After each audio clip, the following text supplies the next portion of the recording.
Good afternoon, everybody. I'm Tommy Taylor. I'm the Dean of Auxiliary Services at Shelton State Community College, which basically means I'm the Dean over operations and facilities here. I'm also responsible for emergency preparedness at the college. I'm the Chief Law Enforcement Officer for both campuses and have been doing this for a number of years. I think this is my 27th year at Shelton State Community College, and I've had the privilege of working on every campus we've had at Shelton State and worked for every president we've ever had at Shelton State. So it's been my honor to do that. But we're going to talk about some things today that are really important to me and need to be important to you. And some of it you've heard before, but we're going to talk about some things that you probably haven't heard before as well. Now, just first and foremost, what do y'all think the number one emergency that we face in the state of Alabama might be? It's okay to talk, even though you're on camera. The weather, exactly. Tornadoes. You know, it just depends on where you are. For instance, I have 3 kids, and my son, my oldest, lives in Oregon. And in Oregon, where he lives up in the eastern side on the mountains, they have a lot of snow there. And then that snow melts because it snows overnight. It still may get up to 60 degrees during the day. That snow melts, and they have mudslides, and they actually have fatalities where he lives from snow. If you live in the Midwestern states, in the breadbasket of the country, you deal with wildland fires and tornadoes as well. If you live along the Gulf Coast, you have hurricanes and tropical storms. But here in Alabama, Tennessee, Mississippi, Georgia, Kentucky, we deal with a lot of tornadoes. So that's what we're going to talk about first and foremost when it comes to severe weather safety here. Now, Shelton State Community College certainly is dedicated to your safety. We want to do everything that we can to have you learn in a safe and secure environment and have faculty members teach in a safe and secure environment. But when it comes to tornadoes, you've probably heard this before, even if it was in elementary school, but the rules are the same. You want to make sure that you're on the bottom floor of wherever you're located, the centermost part of the building, well away from doors, windows, and glass. Bottom floor, centermost part of the building, well away from doors, windows, and glass. Now on this campus, on the Martin campus, the most dangerous place you can ever be during a tornado is in the atrium. And why, you might ask? Because of all the glass. Which means not only is the atrium not a safe place to be during a tornado warning, but the cashier's office, enrollment services, financial aid, the Chick-fil-A area, the D-rooms area, the bookstore, the entrances where you come and go there at the front, like you're going to either out the front exits or towards the clock tower. Those are not safe areas to be during tornado warnings. And what we do at Shelton State, we have designated interior hallways on the first floor on this campus and designated hallways on the Fred campus where you can go during tornado warnings. Typically what we do when we have tornado warnings during instructional hours, we'll notify students, faculty, and staff of the tornado warning. The sirens are probably already going off outside on the poles, but we'll let students know either through Campus Cast or through word of mouth. Now, Campus Cast, as y'all may know, is the emergency notification system that we use at Shelton State Community College to convey all important emergency information to you. We also post things to social media and the college's webpage, but Campus Cast, first and foremost, is the primary agent we use to convey information to you. So that's why it's so important that y'all make sure your information in Campus Cast is accurate. Make sure your cell numbers are accurate. Make sure your email addresses are accurate, because people change cell phones, they get new email addresses. You need that information to be accurate. What we do with Campus Cast, typically over the course of an academic year in a 12-month period, we will test the Campus Cast system about 6 times. That's normally twice each semester. Normally, when the semester begins just after drop add ends, we'll do an emergency notification test. Then we'll follow up and do a second test about the 9th or 10th week of the term after second split has started and drop add is ended. So we do that each semester, even in the summer. So we test about 6 times a year. Now, the vast majority of all of the notifications that you get from me during the course of the year are almost always weather related. I'm thankful for that. It's typically something like the college is going to close early due to inclement weather. The college is going to delay opening due to inclement weather, those kinds of things. We could also issue a Campus Cast. Let's say there was a utility issue and there was a power outage on this campus or the Fred campus. It was going to be more than an hour or two, and we wanted to let you know that the college is closed for that power outage. We could use Campus Cast as a notification method to let you know what's going on. So make sure you understand when it comes to emergency weather that tornado warnings are taken very seriously here at the college, and you need to know where those designated shelter areas are. It's the only emergency we'll talk about today where your primary goal is to stay inside. Stay inside the facility, inside the interior hallways on the first floor until the tornado passes. Again, we're very fortunate it doesn't happen often, but it does happen. Now, just out of curiosity, how many of you were here in the April 2011 storms that came through? Most of you were in Alabama then? You know, that was a really significant weather outbreak for the college. We were very fortunate that we didn't have any damage here, nor did we have any damage at our Fred campus, but that weather had been predicted for days. Weather forecasters, people like James Spann and many others, had predicted 48 and 72 hours in advance that there was a great likelihood for severe weather that day. So once that notification comes out to us, the college is put on notice, and we begin to monitor that weather really closely to make sure that y'all are here when it's safe and that faculty and staff are teaching and working when it's safe. So we do take it very seriously. But that's severe weather. Another emergency you might need to be familiar with, and that's emergency situations involving fires and fire alarms. You'll notice on the wall in here, there's fire alarm panels in each and every classroom, every room at the college, up and down the hallways, in the gymnasium, in the theater. Those fire alarms are audible, and they have a light strobe object as well. So you need to make sure you understand when that fire alarm goes off, what you need to do is exit through the safest, quickest, closest exit that you can get to in order to get out of the building. That's why it's so important to know where you are at all times. I challenge students all the time when I teach this section. Just ask yourself right now, if something were to happen in this classroom, some type of emergency, whether it's a fire or a medical emergency, how many of you know where you are right now? How many of you know where you are? What room number are you in? Somebody tell me what room you're in. 2355. Now, why does that matter? Let me tell you why it's so important. Just because on this campus alone, you're looking at 170 acres on this campus from the front gate to the back property line. Just inside this building where you are right now is 550,000 square feet.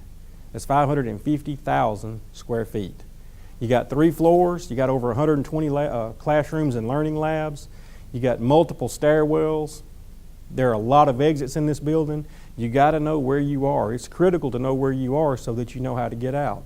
If we had an emergency in here now, you may not be aware that in this classroom, if you went out this door that's to my left and you're right, if you went out that classroom door right there and went down the hall, you would run into an exit.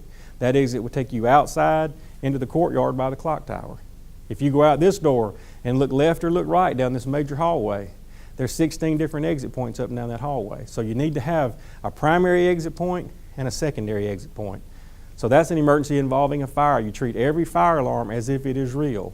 Now I will tell you, the odds of this particular building or the Fred campus catching on fire is really minimal. Does that mean it could not happen? No, it doesn't mean that. But what it does mean is that the odds of that happening are not high. It's because most of the materials that are used inside classrooms and buildings and structures now are fairly non-combustible. But fire alarms do happen. They happen for a myriad of reasons. It could be an actual fire. It could be a mechanical issue with the fire alarm system. Sometimes water can flow through the irrigation systems that come into the college that then affect the water levels inside the sprinkler system. So any of those things can make a fire alarm go off. But I tell students and employees all the time, take every one of them seriously, get to the closest exit, and get outside the building. Now normally it doesn't take us long to figure out that it's a false alarm. It can only take 5 to 10 minutes. And we get to it as quickly as we can with security officers, and then we'll notify you to come back inside the building when it's safe. But give us just a few minutes when those things happen. But that's an emergency where we're going to stay outside. A tornado, you're going to stay inside. A fire, you're going to try to get outside. Another issue you might want to get outside for is a utility issue. Let's say while we're inside that we're getting some construction work done in a chemistry lab, and a repair person, nicks a gas line. All of a sudden we have gas fumes coming into the building. We couldn't get the main shut off, turned off, or what have you. For whatever reason, you need to evacuate the building. But you need to know where you are at all times so that you can exit the building quickly and safely. And these rules are applicable no matter where you are. It's not just at Shelton State where I encourage you to know where you are. I encourage people to know where they are when they're at a restaurant, when they're at work, when they're at church. No matter where you are, make sure you understand where your points of access and points of exit are. Because most of the time when you hear about bad things happening on the news, the survivors that you typically hear about are the ones that knew how to get out. So make sure you know how to get out. Another issue that we'll talk about briefly, and there's no really fun way or humorous way to bring this into the topical matter, but that's the area of active shooters. That's a very serious thing that happens these days. On average, in the state of Alabama, we have very few active shootings, and we're very fortunate for that. But nationwide, on an average, it's about once every 3 days. There are well over 100 active shooter incidents that take place in the country every year. Again, about every 3 days or so. I challenge students all the time, just do a Google search from week to week on workplace violence or school place violence and see how many hits you get on a Google search when it comes to workplace violence and school place violence. Now, some things to think about, and these are not things to make you fearful, these are just things to make you aware of what's going on around you. Some things to think about when we're talking about active shooting and active assailant situations is that things go from really, really normal to really, really bad really, really quickly. There is no app on your phone like you can get for severe weather. There is no fire alarm like it's on the wall when you have an active shooting situation. It goes from really, really normal to really, really bad, really, really fast. It's important to know that so you have a plan in the back of your mind. Now, every state, most schools have their own protocol for active shooter situations. What the state of Alabama has used as a protocol is the Run, Hide, Fight program, which was actually developed by the Texas Department of Homeland Security. We also use it here in the state of Alabama. There will be tens of thousands of students in the state of Alabama that will be taught the Run, Hide, Fight protocol for active shooting scenarios. And it's really simple to think about. It's simple to commit to memory. There's no acronyms or abbreviations to remember. It's just run, hide, fight. Because when you encounter an active assailant, no matter where you are, your number one responsibility is to create distance between you and the problem. Run, run, run. Even when other people around you don't want to run, you still create distance between you and the problem. Because statistics show that most of the time when bad things happen to good people in active shooting scenarios, they happen in less distance than the space from here to the door in your classroom. It's very up close and personal. It's not from a great distance away, it's up close. So you run and create distance. Second rule of thumb, just like the name implies, is hide. I throw in the descriptions also of and barricade, because sometimes if you can hide, you need to hide if you can't safely get out. But you can also barricade. For instance, if we're in this classroom today and something were to happen in the hallway and we didn't think we could safely get to those exits that are out that door or those exits out this door, then there's enough furniture in here, chairs, doors, or desks, tabletops, those kinds of things, to place up against those doors to barricade them just to buy some time. Because in essence, that's what you're doing when you hide and barricade, is you're buying some time for law enforcement to arrive. And they will come. But the average active shooting incident lasts less than 3 minutes. It's about 180 seconds. That's not very long. Because typically when it comes to active shooters, some things to keep in mind, some characteristics to keep in mind, is that most of the time the assailant, the person with the weapon, and the victim know each other. Not all the time, but most of the time. There's some relationship there. It could have been an intimate relationship, could have been a marriage, could have been boyfriend, girlfriend, could have been a shared child, could be a custody issue, could be a work-related issue, could be a business transaction that went south, could be a lot of things. Could have been domestic violence related.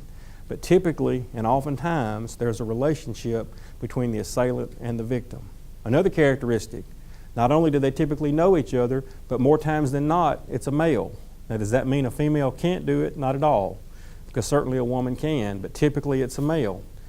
They typically act alone is a third characteristic to keep in mind. Now, does that mean there can't be more than one? Of course not. The issue in San Bernardino last November when there was an active shooter in San Bernardino, California at a social services agency. That was a husband and wife team that did that. So it's not always just a man. It can be a woman as well, and they can act in pairs or in greater numbers. But typically they know the victim. Typically it's a male, and typically they act alone. So you run first. If you can't safely run or you feel like you can't, you hide and barricade where you can with whatever you have available. Rule number 3 to run, hide, fight is simple. You fight back, and you fight back to overtake the assailant in order to revert back to rule number 1, which was what? What's rule number 1? Run. Run, hide, fight. Those simple things. I actually have had students at Shelton State Community College that are active shooter survivors, well over a dozen now. One of the ones that always comes to mind is a couple of years ago. I had a young lady that was in one of these orientation sections with me, and she raised her hand about midway through my presentation, and I asked her what her question was, and she said, "I just need to tell you something." And I said, "Yes, ma'am, what is it?" And she said, "I'm an active shooter survivor."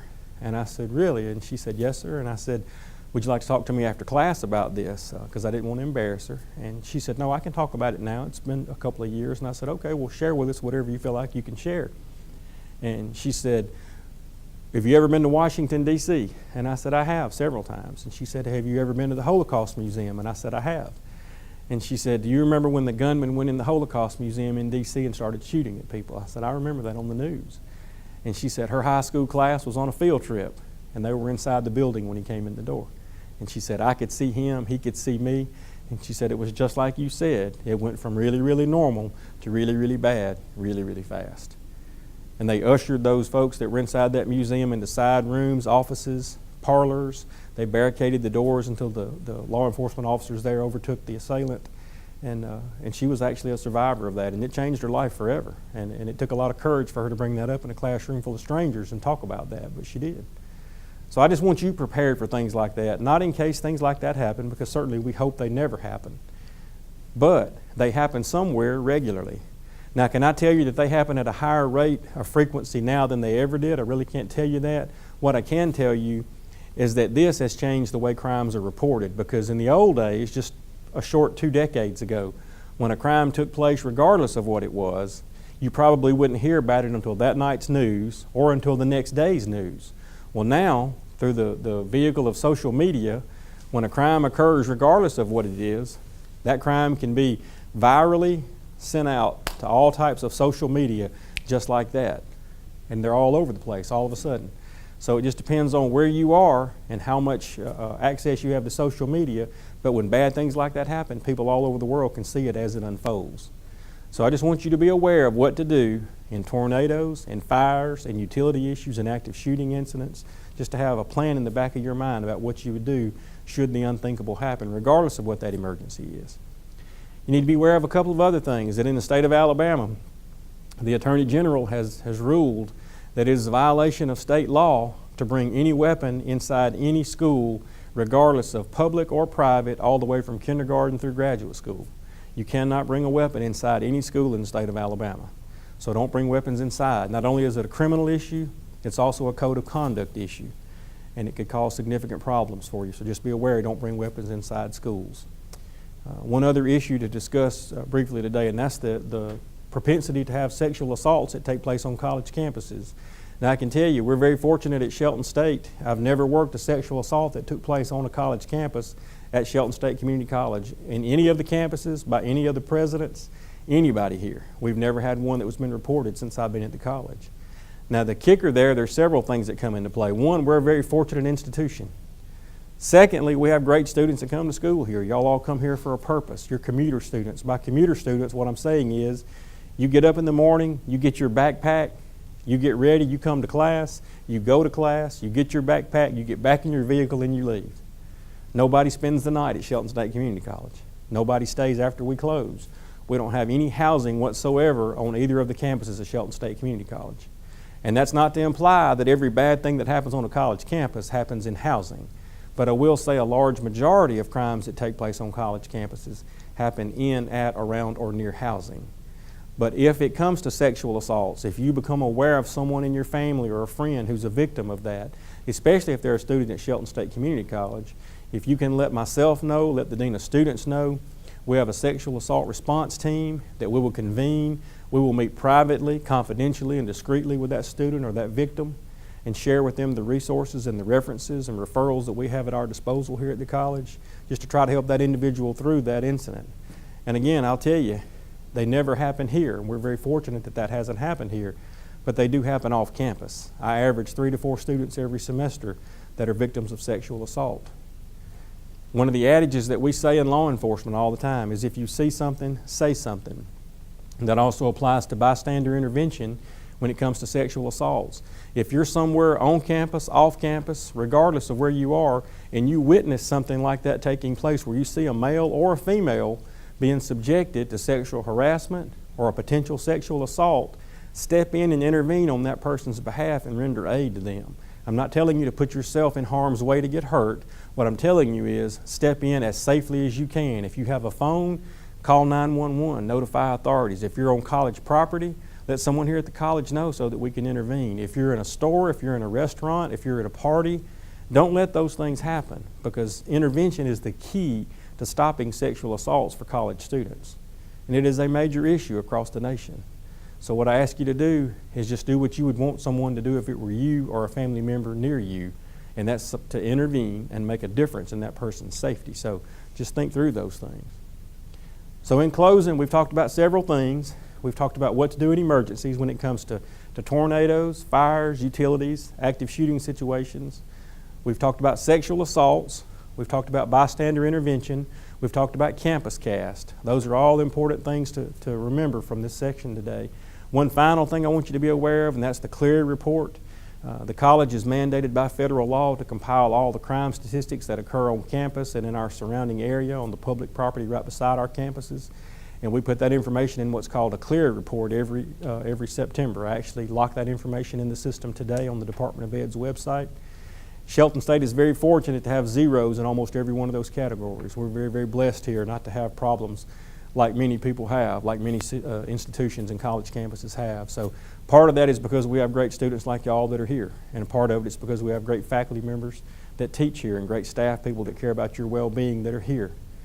So just be mindful that that information is on our website. If you have any questions whatsoever about anything we've discussed, every single component of this presentation today is on the Emergency Preparedness website. That's a link off the Shelton State main webpage. Feel free to contact me. My contact information is all over that information. You can contact me at any time. I'll be glad to help you in any way that I can. Any questions at all about any of this information today? I know it's serious information. It's not fun to listen to, but it's information that you need to hear. I just want you safe while you're here. We have a simple goal at Shelton State. I want your faculty members to have safe places to teach, our employees to have safe places to work, and I want all of you to have safe places to learn. Everything else is gravy after that. But that's what we strive for every day here. No questions. Well, thank y'all for letting me talk to you today.